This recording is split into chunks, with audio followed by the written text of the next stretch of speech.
man, I just had a weird thing happen. Sometimes I wasn't paying attention. Dave and Chris Demm were chatting, and for some reason I thought they were. I was doing something else. Full disclosure, I was trying to find that James Gregory piece of comedy. What about airplanes? Yeah, and I found it. Oh, good. We were talking in the previous segment about there's an airline in New Zealand that says we're going to make you weigh before you get on the plane. And I thought, now, wait a minute. This just can't Nobody happen. knows the weight. And we knew James Gregory had some comedy that I was looking for in our system and everything. And for some reason, Chris Demm and Dave were just chatting, and I thought they were talking about Dave's doctor and him getting a physical. And Chris Demm said, has he been below the equator yet? And Dave goes, no, he hadn't been below the equator. And then Chris Demm said, has he seen the Southern Cross? I don't know why I thought you were talking about. Is that what y'all were talking about? That's what you hear when you're half asleep. I was like, Yeah. what? I mean, you got half of it right. I did, because I really thought you were talking about Those words were spoken. I thought so. I thought you were getting a physical, and Chris Demm says, has he seen the Southern Cross? It's been below the I equator. don't know what that was. We've not seen the Southern Been Cross. below the equator. Just sometimes y'all talk about some weird stuff. Sometimes. That's right. This is, golly, we had James Gregory in here. Chris Demm said, what a simpler time. James Gregory. But it all laps itself now because the New Zealand airline is ready to do this. But he's saying that sometimes he would fly little planes, James Gregory, great comedian. And when my mother went to see James Gregory and said it was the hardest she had ever laughed in her life. I mean, he's that. Remember, funny. he used to call himself the funniest man in America. And really, he was. I don't know if he's still doing it or not. He's still out there somewhere. He's still with us. On the road? I think he used to be on the road all the time, but he talked about flying small planes. See, I used to fly all the time, and I just learned my lesson. See, I was down around the Caribbean. If you get around the Caribbean, they got what they call a commuter plane, a little tiny, not like Delta's commuter. This is a plane that seats like 4 or 5 people, one propeller. They actually ask you how much you weigh. You know what I'm talking about. Listen, they said, how much do you weigh? I said, why do you need to know? They said, so we'll know how much fuel to put in. I said, fill it up.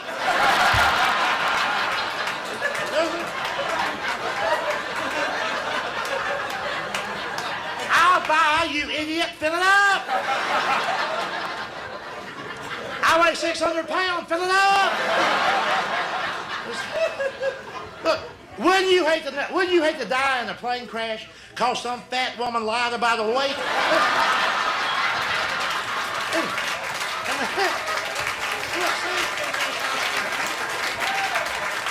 And you know they do that too. You know, like, well, I'd rather die than know how much I weigh. You know? See, that's how. Well, that's right. That's what's going to happen in New Zealand. They swear they're not going to know how much you weigh. Somebody do. And then here, I should have known going up to the top of the ramp on those rides at Wet and Wild that I wasn't going to be They able. really should have the scale at the bottom. The scale should be at the bottom. Yeah. Or maybe they just weigh you when you come in the park and they put a wristband on you. That's You right. can ride this many rides, but not. You can ride the green rides or the yellow rides. That's how it should or be. the red rides. That's how it should be. And then the bacon-colored rides. You get that color. You know, if they make you climb to the top, you can't ride the ride down, but there's nothing says they don't have a trap door that they can't drop you straight you. into the pool. They should, when you come in, you should step on a scale, and every ride that you can ride should just light up, and they print off the wristband and you put it on, and it's on Don't there. bother Yeah. going over a ripping roaring rapids. That's Yeah, don't even worry about climbing those steps. yeah, no, you're not going to do that one. This was the thing that we were talking about, foods that when non-Americans come to America, they can't stand. I just saw this was nice. A graduating student from Russia is going viral today. She's I don't know what university where she is, but she was out on social media. She was literally walking with her cap and gown, and she said, Americans are so great. And that was nice to hear. I can't put into words how amazing Americans are. I'm just walking back from the university I graduated, and every single person passing by, they say, congratulations, or like, woohoo, you rock. It's just so priceless. Before coming to the United States, I always heard how Americans are so fake, and all the smiles are fake. But I don't know, it's so real to me. She says she's had a great experience here. I always enjoy saying congrats to when I see Me even too. perfect strangers in their cap and Me gown. too. You think they were? Look at you suckers falling for propaganda. Yeah. Putin's minions are working. The Russians are loose here in the country. Oh no, I was thinking it was more American propaganda. That we weren't. You say how great we are. Yeah, and we that. tell you how great you are. I thought that was really nice to hear her saying. I agree. When I see a graduate, I'm like, yeah, go for it. You know, Yeah. Good for you. Good for you for graduating. I'll tell you what I don't care for is these. Everybody loved this. I saw it earlier in the week. A first grader got off the bus after his last day of school. Grade 1. Grade 1. So what is he, 7? 6 or 7. 6 or 7. Got off the bus and went viral because as soon as he stepped off the bus and they were filming it, he did an old wrestling cliche. Is it Stone Cold Steve Austin that he does? Oh yeah. This is a Stone Cold Steve Austin last day of school. It's over, baby! It's over! First grade's in the book! And that's the bottom line! Because Stone Cold said so! Somebody give me a hell yeah! My God, that's Stone Cold's music. He then took 2 half gallons of milk and clashed them over his head the way over Stone him. Cold would do with beers. That's right. And he did it with milk. And It's pretty epic. I looked at it and I said, first of all, I don't like the profanity. Secondly, I don't like the waste of milk. And third, I don't like a youngster doing that when he gets done with school. Sounds fun. Too much fun. Too much fun. Everybody loved it. I was the only one that did not Oh, like I it. thought it was great. I know. Everybody did. And as soon as I saw it, I thought, I can't stand it when someone... That stick in my butt is really, Especially when really someone active. that young does something like that. Words tell ya. like that out of his Burns mouth. me up. I can't stand To it. this day, when that Stone Cold music starts, I light up. Stone Cold Like Steve. if I just heard that in public, the glass break and Glass that break. music, I mean, I'd just be like, "Where is he?" And I don't know anything about that. I don't nah. know a thing You about missed it. out. I totally missed all that. I knew people that went to see wrestling matches, when I was younger, and because of him, they were all about Stone Cold Steve Austin. I thought of Steve Austin as the old $6 million $6 man. million man. People say Steve Austin. I say, oh yeah, I know Steve Austin. He That's was not Stone Cold. He was the $6 million man. But I heard that young man do that. I saw him and I said, you should be punished. You all go watch your wrestling. I'll be here watching L.A. Law. Exactly what I was doing. Exactly what I was doing. Then there was the dad. This is in Indiana, and it's the second year in a row he's done something like this. He embarrasses his son on the last day of school. When the son comes home after the bus drops him off, and the guy is out there. And this year, what did he do this year? He had a full band singing Alice Cooper's School's Out. That's right.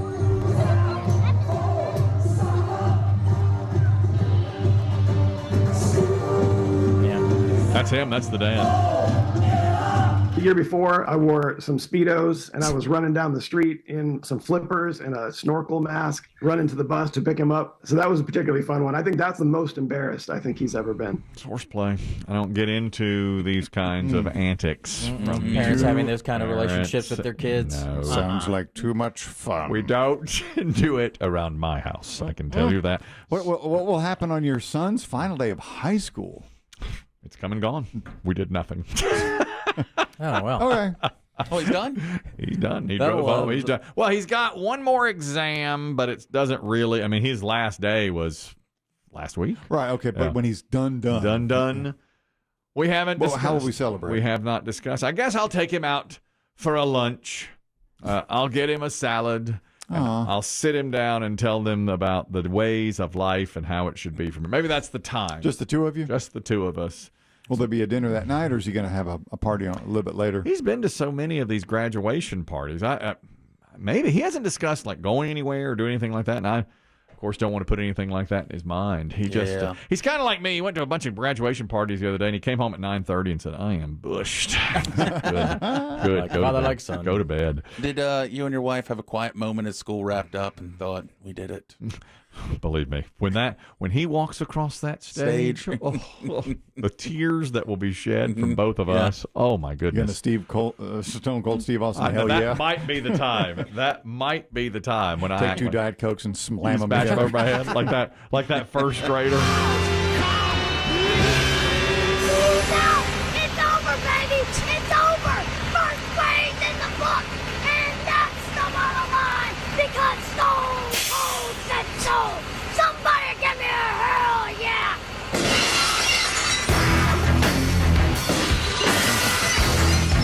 That's a profanity-laced tirade in my mind. Yeah. I love the bus break in the background. Yeah. Perfect. What a perfect It moment. was playing just about right, wasn't it? It's almost like it's part of it. You know? Bus driver just moving on. That's it. Here are the things. Dave, I know you love things like this. These are foods that non-Americans think are disgusting when they come to America because they see so many of them. You can see this on YouTube. There's tons of videos of people from other countries trying American food. Cuisine. Yeah, like whether it's like Southwest restaurants that you have with the food bowls and stuff, or Southern food, a lot of grits and gravies. Grits and gravies on there. So is biscuits and gravy. Biscuits. Guy from England said biscuits and gravy is the most disgusting thing I've ever seen in my life. Wow. And I mean, let's fight. Now you get a good sausage gravy on a biscuit. He's from Britain. From Britain. Well, you got room to talk. Well, really? Isn't that the truth? And then one person says, when they introduced me to Chicago pizza, I almost died.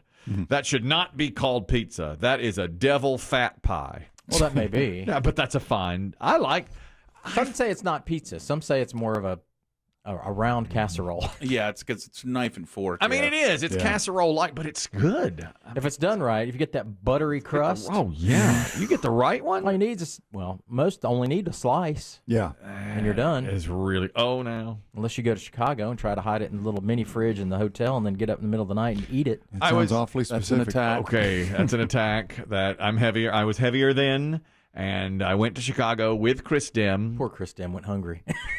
We split a pie. He had one slice. That Chicago, what was it called? Giordano's. And we had the pie, and Chris Demm had one slice. And said, "Oh my gosh, I can't eat another bite." And of course, I have to say, "Oh, you're so right. Me too." And we go off into the bedroom. Pizza in hand. Pizza's into the fridge. We had a sweet. A couple hours later, I figure he's probably asleep by now. I tip back. Cue up the Pink Panther music. All right. I really thought, though, that I could eat like a bite or two and he wouldn't notice, or maybe if I had just one slice, he wouldn't notice. So I went out there and kind of cut around the edge of one, had a piece of it. And then I tipped on back to bed. And then it wasn't. Couldn't stop thinking about it. 5 minutes later, like, all right, I'm going back. I had another slice, and then it's like, well, now I'm here. In for a penny. So I had how much did I leave of it? Like a little. Like a sliver of a sliver. And the next day I thought, well, he won't. He's not going to want this. He won't even open the fridge. He got up and said, I guess for breakfast y'all have that with cold pizza. Cold pizza. And I said, that's terrible for your health. You shouldn't do that. I want you to think twice before you open it. Let me take you to breakfast. I think, you know what? I think I heard housekeeping in here, and I know. What a low moment. I know. That was a low moment. And then he opens up, looks at it, and says, I don't think I need to say anything here, do I? He knew. You knew. There was no way I could hide it. And you knew that I knew. I mean, I'd eaten 90% of what was left, at least. I mean, I left a little, so it'd be like, okay, we split it, but no. Like he'd forget. Yeah, he had one slice. Then he got in the shower, and I just finished the whole thing. It's like, now, why not now, what's the point? That's right. Or something. Our fascination with ranch dressing. Europeans say, why? Why do you put ranch dressing on everything? Chris Demm has said that for years, the ranch dressing, and we do. But I'm in the minority. It has its place. Well, here in America, but maybe overseas, they just don't do it. I don't know. I don't even know what they call it, if they have it. The Europeans said ranch dressing doesn't exist in Europe. It's a weird, salty, fatty, mayo-like sauce, and it does not belong on pizza or inside the human body, for that matter. Oh, well, okay. Wait a minute. That's That's heavy. Here's one that'll hit home for Chris Demm. One person said, I hate that Thanksgiving dish Americans seem to love with all the marshmallows on top of sweet potatoes. How disgusting. Well, I didn't have that until I met my mother-in-law, but wow. That's good stuff. Hers is the best. Lots of sugar going on in there. That is good. But it is Thanksgiving. I love it. Yeah, I know it is. It's once a year. That's right.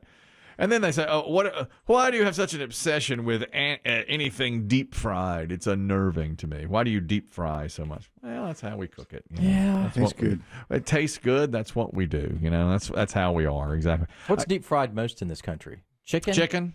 Is that what you're thinking? Yeah. French fries. Well, yeah. Yep, chicken and potatoes. Probably fries, because fries come along with everything. It's a side. Yeah, you have that with a burger. Yeah, I bet you're right. I bet that's what's probably, if the you want to number get one deep fried food. I bet it is. I bet it would be French fries. I think I was the first time I had a fried pickle was probably within the last 20, 25 years, and I was terrified to try it, but it was delightful. Very, very good. My goodness, Exactly. I love, and with ranch. Yeah, Yeah. they're really good. That's a good combo. Now I like them cut up, in little wedges, like quarter-sized pieces versus like long. A spear. Yeah, but both are Spear's good if they're done right. They're both good. You're right. This is news from other countries as well, and it's about food. There's a bakery called Sweet Something in Vancouver. This is so Canadian it hurts. Apparently, a guy has broken in, and there's remarkable footage of him doing it from the security cameras. The owner of the bakery is named Emma Irvine, and she got there the next day and realized, oh, there's a mess here, and someone's been in here. Someone had broken in. Well, it turns out the perpetrator broke in overnight, took 6 cupcakes, made a mess, but cleaned up after himself in what they're calling one of the most Canadian crimes of all time. This is the woman who owns the bakery. Kicked the door in, walked around, sat down for, quite a long time. He realized, I guess, that he had made a mess, and he grabs a mop and a mop bucket and goes to try to, clean up all of the glass from the door that he kicked in. After he's cleaned up as much as he can, he walks out with 6 cupcakes and goes on his way. And, it turned it from this, kind of not so great experience to some of the best laughs I've ever had. I mean, you just can't make this stuff up. It's a funny video. And it's 20 minutes long of him mopping the floor. He stayed in there for a long time, then took the 6 cupcakes and went out the door. That's Canada for you, isn't it? They will do that. Yeah. They'll stay around. He saw that as his payment, I guess. Yeah, for I all guess the so. cleaning up he did. I'll have some cupcakes. Like a half dozen. I guess that's exactly right. Meanwhile, another Canadian criminal has stolen what they say is $2,100 worth of toothpaste out of a drugstore in North Vancouver. If you buy that Sensodyne, that's only about $10. Exactly right. And that's what I use. I do use too. Sensodyne. By the way, no cavities yesterday. I was at the dentist yesterday. Well, you were a busy beaver. I celebrate. Yes, I celebrated yesterday. What a day. Come on. Yeah. Give me a hell yeah. I celebrated. You haven't plateaued? Do it. I didn't plateau. No cavities? No cavities. Well, you're not eating. What's going to get in your teeth? That's what I thought. Cod? They said you got a little cod piece back here in your wisdom tooth. What was that, cod, halibut? Everything's okay otherwise. You got a cod piece. It was great. It was great. I met a guy with we were at the event the other night, and this reminded me of when you said, when you were exclaiming over there. He was wearing a Star Wars shirt, and one of our colleagues, Aaron, in promotion said, "You a Star Wars fan?" Hell yeah! Hell yes! And he was so Star Warsed out of it. Talk about it? No. It's Star Wars week on Wheel of Fortune. My wife and I are watching. On Wheel of Fortune, what are they doing? Everybody is dressed as their favorite Star Wars character. Last night, Leia, she's cute as a button. She had the Leia, the Vanna. The cinnamon No, buns? not Vanna. One of the contestants, and most of them are wearing Star Wars shirts, and they come out with lasers, the lightsabers. I mean, when they start, and everybody tells their Star Wars story and how they became a Star Wars fan. And then the puzzles are often like, "May the Force be with you." They sprinkle in 2 or 3 puzzles. My wife thinks it's like cheating because you know ahead of time that all the theme is there. Are the prizes Star Wars related? Like the yes, I've heard that big park. Yes. Or whatever it is, the attraction in Disney World is closing soon. That's what they were giving. I think these are reruns, I believe, but they're giving out passes to go to Disney World to that park. That's the one that was like $8,000 a day or something? Yes. It's huge, yeah. And they are... They call it the Star Wars Experience, Yeah, I that's think. it. Yeah, and they are giving away prizes to that as well. Any gold bikinis on Vanna yet? Haven't seen a gold bikini on Vanna. Or Pat? As of yet, no. But they are all, and they all talk about their Star Wars experience on there. This is also about, and this is interesting, about fandom. Of course, the Taylor Swift concert is like the toughest ticket in America right now, and everybody's spending a lot of money. I read about this today and had never heard of anything about it. Some concert goers say that they're so geared up to go to Taylor Swift concerts that after the fact, they are having amnesia and not remembering the concert itself. And doctors are saying, oh, yeah, this is a real thing. You have like an out-of-body experience as if it didn't happen. and experts say there's good evidence to explain the phenomenon. If you're at a concert of someone you love, surrounded by thousands and thousands of other people just as excited as you are, a lot of emotions are happening at once, and then many fans are saying, I don't even remember it. That's how much I loved it. I have post-concert amnesia. And they say it's real. And the experts are actually saying that it's a real thing. I've never heard of anything like that.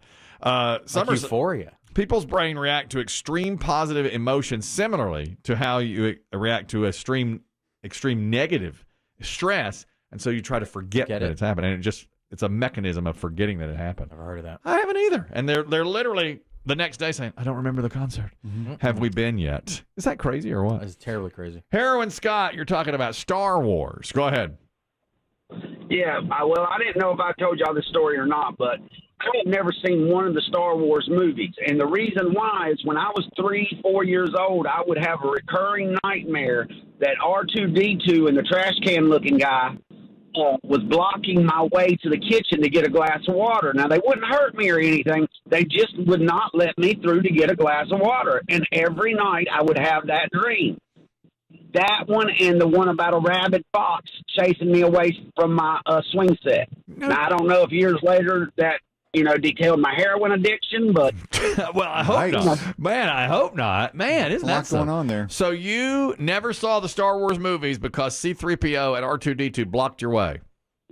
Yep. Never seen them. Till to this day, never seen them. I think Sajak would love that story. Yeah, you should try to. Aaron Scott, tell us a little bit about yourself. Well, I'm a former heroin addict, and I never saw Star Wars. You're here on Star Wars Week. I do. And I cannot look side to side.